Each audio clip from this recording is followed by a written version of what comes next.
There are a lot of things in my life I've seen over the years, but nothing has ever disturbed me quite like this. It was the weekend of break for myself and my mom, and we decided to go up to Oklahoma City to see my cousins. Everything was great. I got to see some relatives, and nothing seemed out of the normal. This is as far as normal went that night. While taking the 4-hour drive back, about that much, I noticed that the moon was very huge and blood red. Of course, I didn't know about the eclipse that day, so it was cool to watch as we drove to Ferris, which is a tiny town between Lane and Antlers. I remember that my mother pulled onto the Veterans Bridge in Okatoa when a couple of miles down the road, I happened to look up and see an elderly couple was standing on the side of the road, staring across as if watching something. It reminded me of the Grant Wood painting of the farmer. I remember looking at the clock a moment before and saw that it was midnight. The moon was still out and still red. What makes it worse for myself is that my mother also caught a glimpse of them. I turned around shocked, and sure if I turned around, they would be flying behind us screaming. I've passed by several times since then, and every time I get a shiver up my spine, remembering what happened. Who are these paranormal ghosts? And what kind of role did they play in their lifetime when they were alive? I guess it's not that important to know, but it sure makes a good story.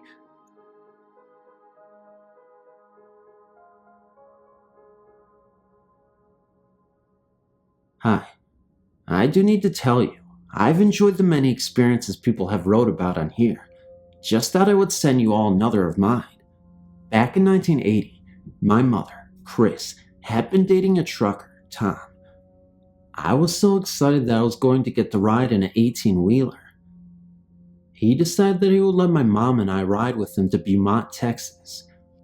When we got down there, we stayed with some friends of his while he went to drop off his load. He told us he would be back in 3 days. The first night was uneventful.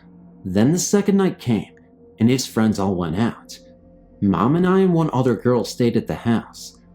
We were watching TV when I heard what seemed to be a heartbeat. I kept listening. When I turned around, Mom and this other girl just had a look of being scared on their faces. I didn't say anything, just covered up my head and went to sleep. The third night came, and once again, the friends went out, but this time, just Mom and I stayed at the house. We were sitting there talking when we heard this heartbeat sound again. Then we looked at the kitchen where the sound was heard, which you could see from the living room. The front of the stove lit up with his face that looked like it was on fire, and we heard someone say, "Get out." It didn't take us long. We got the hell out of there. Mom called her boyfriend from a little store down the road. He told us to stay there till he got there. He was about an hour away. Well, when we got in the truck, her boyfriend took us back to the house the next morning to talk to his friends, and the friends started to tell us the story of the old house. It appears back in the late 1800s, a couple was killed in that house, and that they were buried in the basement. They said the owners had found this out when the basement floor had started to crack, and they had to replace it. They found the bones when they tore up the basement floor. I don't know how true that story was, but I know what happened those 2 nights ago to my mom and I, and it was very real.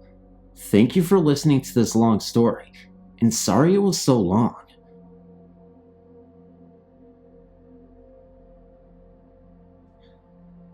Living on a large Massachusetts farm in the 50s was lonely, and it didn't help that my mom had died when I was 9, and my father was working either in the fields or barn all daylight hours and more. To teach me values and responsibility, my dad purchased a small easygoing horse for me to spend my days with. Shadow, my horse, was truly my shadow. We became so close, spending many hours daily, riding throughout paths and fields. I loved her dearly, and in a horsey way, she returned my love.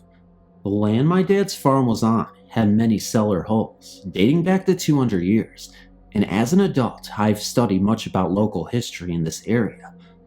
Many stones with my family name, and stones that recorded the deaths of large families, all in the same month.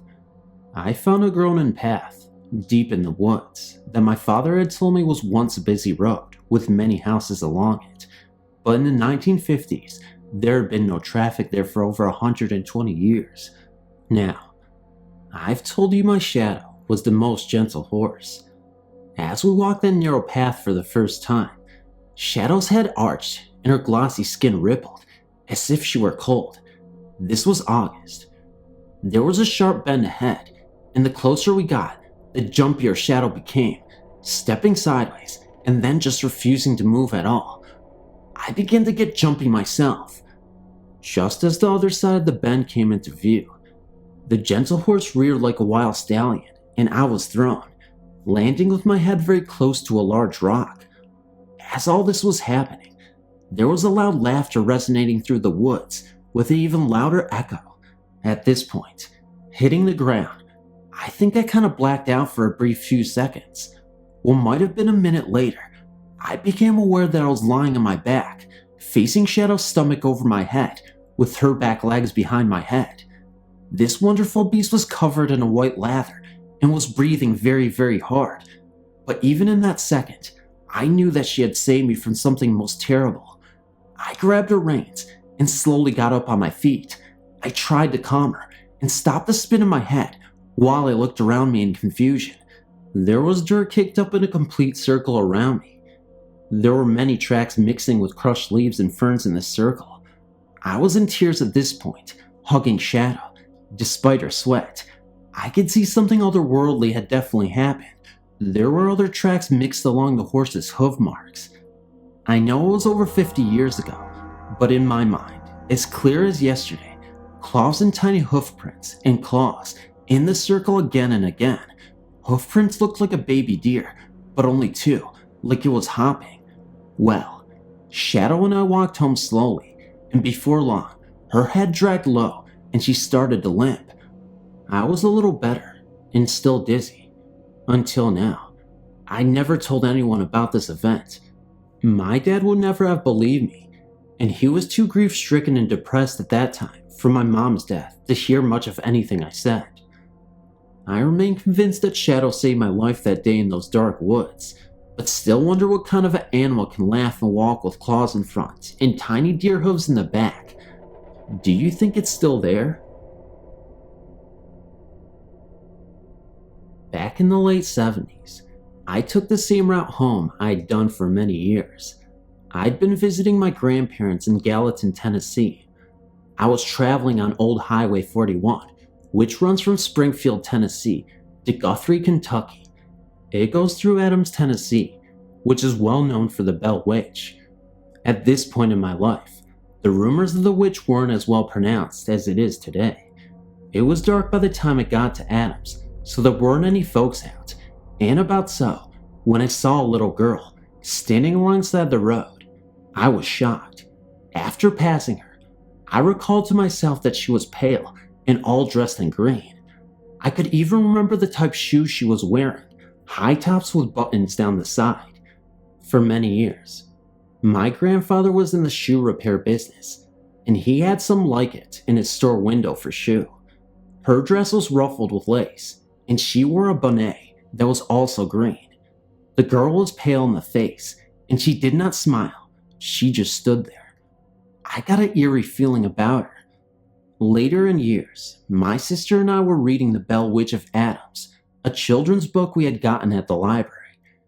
As she started to read the part where the witch was swinging with Betsy Bell, she read what the witch was wearing, and she described the girl I'd seen on the side of the road that night. As of this day, I will not go through Adams at night in fear of seeing the girl again.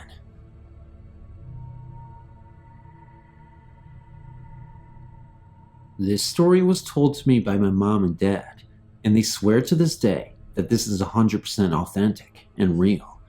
Sometimes I've taken a step back and wondered myself if this was true, as I'm naturally skeptical myself. I used to live in Illinois, where my mom was born. So, my dad told me, when he lived in Chicago, that there was this one particular road that was called Cuba Road. Rumor has it that a lady and her boyfriend were driving down Cuba Road. Then her boyfriend got out of the car to go to the bathroom, which was near the cemetery.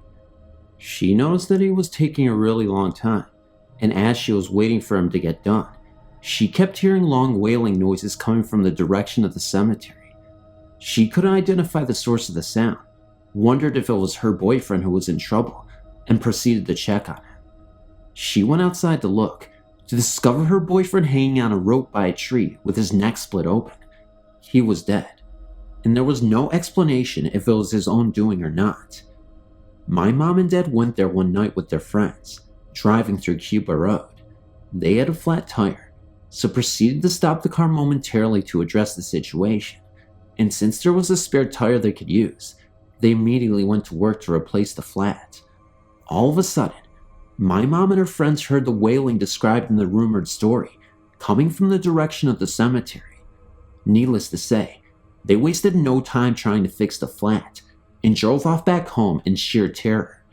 My dad also said that there would be this black car that always drove around near the cemetery every time he would pass the road. It didn't even look like it was real, almost as if it were some kind of mirage, and always appeared to be far away and in the distance. He also said that he and his friends would go down these cul-de-sacs, and they would see lights coming out of the graves from the cul-de-sacs. I wonder if the spirit of the man who was hung now has taken the torch from the other supposedly haunted being who was wailing, and now terrorizes victims on Cuba Road. The first story concerns an apparent ghost I encountered while driving home late one night. It was about 1 a.m., and I was driving home from my girlfriend's house in a dark, unlit road. About 100 yards ahead, I saw a shadow figure lurking into the street and weaving. I thought it was probably someone drunk, so I slowed down. The shadow figure then stopped in the middle of the road and kept swaying back and forth. I slowed down to about 5 miles per hour because I didn't want the person to fall into my car. As I drove past, I looked at him through the passenger window, and all my hair immediately stood on end. This guy had all the physical features of a black man. The hairstyle, thick lips, large cheekbones, but he was white as a sheet of paper, inhumanly white. Also, all his clothes looked like they had been bleached white. Worst of all, his face was all screwed up and twisted sideways, and his mouth hung open a good 6 inches, much more than physically possible. My immediate reaction was that the guy was dead. I drove away, a bit freaked out, but I still looked back at him in the rearview mirror. He slowly turned towards my car, and when he was directly facing me, 2 beams of intense white light, like laser beams, shot from his eyes and flew into my car. There were no other cars around and no streetlights on the road. The second story concerns a ghost hunt I did at Gallister Park in West Cova, California, which is listed on your site. I initially did not know the park was haunted or listed on your site. First time I went there, upon entering the park, I heard a loud scream as if someone had fallen down one of the hilly trails nearby. I walked to the edge of the drop-off and called out, but no one answered. There was no one there, but one of the trees at the bottom was shaking crazily back and forth, not swaying with the wind, but very rapidly trembling, as if in fear. I thought maybe a coyote got a rabbit, so I went down to check it out, but there was nothing there. At home that night, I was looking for local haunted places in SoCal, and I saw Gallister Park on your site and read about the screams heard there. I went back the next week with my ghost hunting kit, and we walked the trails. Everything seemed normal, until I got a caution reading on my ELF meter. So I did some temperature checks, and in that very spot, the temperature kept reading 28 degrees over and over, even though everywhere else I pointed it, it ranged from 69 to 72 degrees. So I got my digicam out and tried to take a picture, and all of a sudden, the digicam didn't want to work. It was freshly charged, and the memory was fine. Finally, the digicam clicked halfway, and then a large black X appeared on the LCD display, and the camera shut down completely. I went home and looked in the manual and could find nothing about a big black X on the LCD. I called the factory, and their tech support people told me the camera didn't have the capability to make such a mark, and they had no idea what I was talking about.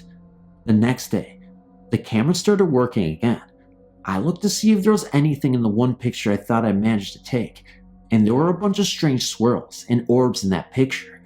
I've since moved away, so I haven't gone back to Gallister Park, but that was a strange episode I'll never forget.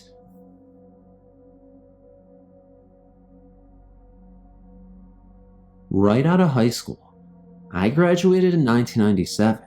My friends Trevor and Felix and I decided to take a long weekend road trip. It was either 97 or 98 that we took this trip. We decided on San Felipe, a small fishing village just 8 hours from Los Angeles on the edge of the Sea of Cortez in beautiful Mexico. Our reasons were purely immature and superficial. There we could drink at bars. Not 21 yet, you know? So off we go. We get there and rent a room in this very small motel, just off the main drag. You went up these steps, and the door to the room was to the right. If you faced the door to the room on the immediate right was a large window. That was our only window, save for a small one in the bathroom. Now, upon opening the door to the room, you see immediately on the right against the wall, with the large window, the first bed. Next to that bed further back was a nightstand with a lamp. Farther back the other bed. Against that bed was a wall to the restroom. Small, but adequate. Boy did we have a blast, and then some. The second night of our young revelry, we go up to our room, ready to call it a much overdue night.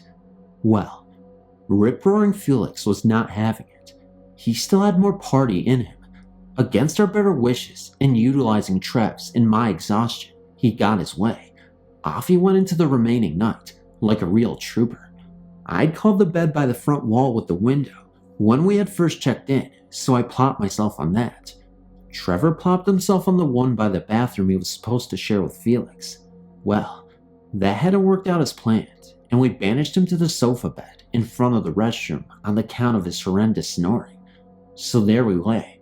I kept telling Trev about how I was a little worried about Felix out there by himself, that maybe we should go find him. Instead, we both were knocked out. Fast forward a couple of hours. For whatever reason, I woke up from the veritable realm of the dead. Ladies and gents, I was passed out. I can just start to see that weird purpley light the night takes on like 2 hours before daylight coming through the curtains. Like the sun's coming, but it's still considered night. Anyhow, that light was coming through the very slightly open curtain. Curtain just parted ever so slightly. As I was on my left side facing the window, I could see it quite clearly, my eyes having adjusted to light's poor quality. I was on my left side, but curled a little in bed, so my vista was the window and curtain, and down towards the foot of the bed and the door. That's when I saw him. It was the dark silhouette of a man, about our age, 18, 19, 20-ish. It was like one of those silhouettes that our aunts and young mothers had done in the 70s, when they were teenagers, that you frame up and put into your hallway or photo album, with the eyes lashing and everything. You know what I mean? A perfect side silhouette of his face, head and neck, no hint of color, looking out the window. He had short hair. I'm watching him look out the window, very still, not moving an inch. I got the impression he was waiting intently for something. He didn't move at all. He was a veritable statue. He didn't look at me. I looked at him looking out. He wasn't holding the curtains, just out of the part in them. I'm thinking this whole time it's Trevor looking out the window, waiting for Felix to come rolling in from his drinking and gallivanting. I was sure it was. Felix was and is a big guy. Rowdy too. We would have definitely heard him come in. We would have heard his snoring for sure. Trust me. So I lay there watching Trev wait for Felix. He probably has gotten as worried as I was after all. I was just about to ask him what time it was. Then I hear it. I hear the soft rhythmic breathing from behind me. From the bed behind me. It's Trevor sleeping. He's doing that breathing people do when they're sleeping. Not snoring. Just sleep breathing. You know. If that's Trevor, then who is this looking out the window at the foot of my bed? I lay, I think. I do this over-calculated lightning quick roll to my right to turn on the lamp on the nightstand. On it flicks. I whip back around, and nothing. Just a window and a door. I turn around towards Trevor, and I see him squinting at me from his bed. Trevor, were you looking out the window just now? No. Just then, as if on perfect timing, Felix stumbles in drunker than a goldfish in a vodka bottle and says, slurs out, "What are you guys doing still up?" Ladies and gentlemen, I didn't sleep a week after that. I'm speaking the God-honest truth that this has happened. Never miss a thing. Since my family and I moved into our Temecula, California house, we have had many encounters with ghosts or spirits who reside with us. I will tell you of several encounters we had since moving in on July 27, 1994. I'm married and have 2 sons and 1 daughter. The first time was when my oldest son Joseph and I were playing alone on the computer. We were having a great time playing games when, suddenly, we heard people, unfamiliar voices to us, talking. We looked over at the table in the kitchen, and a pocket tape recorder had suddenly been turned on, and the voices on it were not ours. My son got up and turned it off, accusing me of playing some trick on him. I accused him of the same. There was no possibility of a prank, as we were both glued to the computer game, and the recorder was on a table about 20 feet away. Another day, my son Joseph and I were again on the computer, and we had the TV turned up so we could hear a show as we played. Suddenly, the TV was turned down real low. I said, "Kurt, are you home?" Kurt is my husband. I got no answer, so my son and I got up and walked around to the living room. No one else was home. My son swore that our house was haunted. One day, I was home alone, and I heard talking upstairs. I got scared and wasn't sure if I should call the police first or check it out myself. So, I grabbed a knife out of the kitchen and headed upstairs. I first checked Christopher's room, my second son, and I heard talking coming from behind me out of the room. I proceeded to Joseph's room, then Kristen's room, my daughter. At each room, I heard the talking from behind me, still not understanding them. I went to my room. I heard nothing. I went into my bathroom and heard the sound behind me. Shaking and very scared, I went to look under my bed. Nothing under it. I went to open my closet door and I hear a male's voice say, "Turn me off." I freaked out and looked at the TV and VCR. They were already off. I looked behind the TV stand and there was an old child's computer that hadn't been used or plugged in at least 8 months. Somehow, it had gotten plugged in and turned on, and it was saying, "Turn me off." I turned it off and unplugged it. After playing ball with my kids and a couple neighborhood kids, we took a break, as I'm disabled and my legs were starting to hurt. We all sat in the garage with the door open to relax. The garage door started to shut. We have a garage door opener.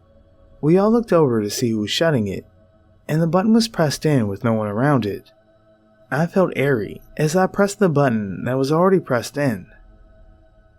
One night, my son, as we were all watching TV, said, "Did you guys see that?" Which we hadn't, but he swore he saw a midget run from our TV. It scared him, but to this day, he swears he saw it. We all remember Buzz Lightyear, right? We woke up at about 2 or 3 a.m. to hear my daughter's Buzz Lightyear bank, protecting the galaxy from the threat of invasion, and Buzz Lightyear to the rescue. Since then, Buzz has gone on to protect the galaxy several times on his own.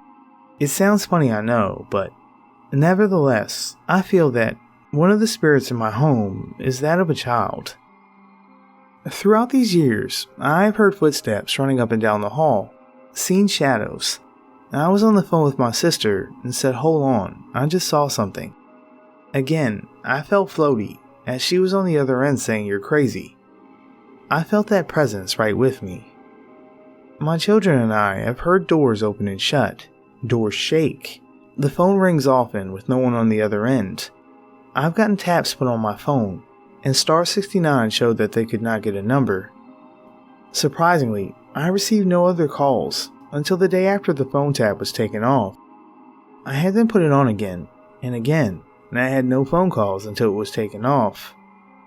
Whenever we want to get a hold of a family member upstairs, we dial our own number, and I'm truly starting to believe that a spirit in our home has learned how to do this from us.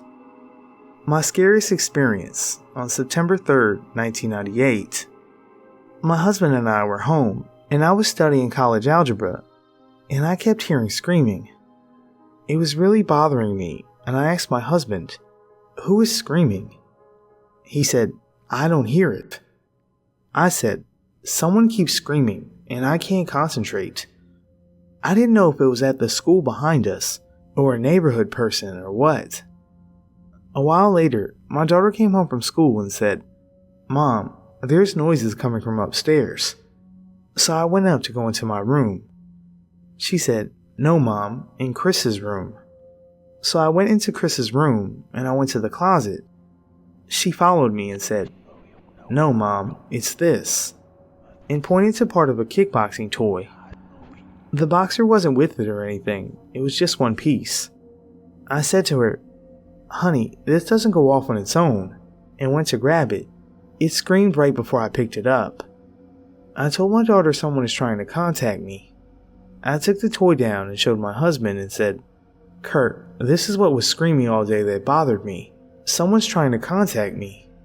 He said, "You're probably right. You've been right before." About 2 or 3 hours later, I got a call from a sister I had recently just met on a talk show, telling me that they found my brother Jerry dead that day. What's weird is that the sister that was adopted out was the 11th child that we were told had died at birth. We met in July 1998. Her adopted parents named her Geraldine. My brother Jerry hadn't met or talked to her yet, but less than 2 months later, Jerry died of a heart attack, and Geraldine came into the family. My son Joseph saw what he explained to be a white, head-shaped sphere, about 6 feet off the ground, bobbing like a head would bob, moving about the kitchen to the family room. My daughter saw a reflection in glass of a white adult standing behind her, and turned around to see not an adult, but a child walking up the stairs. Our cat and dog stare at nothing sometimes, or bark or whine, and I now wonder if they are seeing things that we just don't see. Hey Phantoms, just want to let you know that this video is over. It really is. I'm sorry, I just can't, you have a good relationship and everything, but it's over. I don't know what else to say. I don't know what to talk about, and, we're over. This video ended, so I don't know why you're still here, but I just wanted to say that if you want to leave, the door is just that way. I'll be back again, don't worry. I know you're kind of worried about things. So in the meantime, why don't you just share this video? Maybe you'll hear my voice at some point again soon. Maybe Monday, maybe Tuesday. We'll just have to figure out what's going to happen. But please, just share this video. Maybe on Facebook, say, hey, this crazy guy wants you to share this on Facebook. And maybe the stories are good enough that you want to. So why don't you just share, like, comment, and subscribe? You might as well. I mean, it's better than nothing. It's better than, whatever you want. So why don't you do it? You guys have, probably 20 minutes, that you've wasted, watching this crap. So why don't you just do it? And, maybe, share, comment, like, and subscribe, because it's not like I'm, shamelessly promoting myself or anything like that. So, whatever. Oh, you guys are still here. Oh, well, in that case, why don't you guys congratulate Goodnight Goosebumps on this awesome collab we did together? And don't forget, WeirdNet. Yeah, that's right, WeirdNet. I almost messed up saying his name. But anyway, WeirdNet is this fantastic channel that I've been meaning to shout out, and he's got kind of a weird channel. And I mean that in the most complimentary way possible. It's such a cool channel, you should definitely check it out. I mean, I can't really describe in essence what it is, because it needs to be experienced for you guys to watch. He's a new narrator, I guess, if you want to call him that, or he's just, some kind of, interesting contraption of amazing proportions. So I mean that from the bottom of my heart. He's a great narrator, or whatever you want to call him. I don't just call him a narrator, because I keep messing up and saying narrator anyway. So you guys just check him out, let me know how you feel about him, and just seriously give him a subscribe and you'll be all right. And also, Goodnight Goosebumps, if you don't subscribe to him, then the world will turn on its face and it'll die and it'll explode into the madness of the world. So I don't know what that means either, but you guys should totally just subscribe to them. I worked with them. I mean, I worked with, well, I wouldn't be opposed to working with WeirdNet, but I mean, I worked with Goodnight Goosebumps, so you guys gotta check them out. This is like the oddest, collab / shout out ever. But anyway, guys, seriously, no, I love you so much. And before I stop making any sense, and before you guys realize that I just never make sense, I'm just gonna cut it close and just say good night, good morning, and I'll see you in the next video. Who needs editing, when you got like me just making no sense at all and just, rambling on when I should just stop the video? Who needs that? I definitely need that to keep myself sane somehow. In my nonsensical babble, I just make sense sometimes. No, that doesn't make any sense. Okay, I'm leaving. Bye-bye, guys. Bye. Ugh.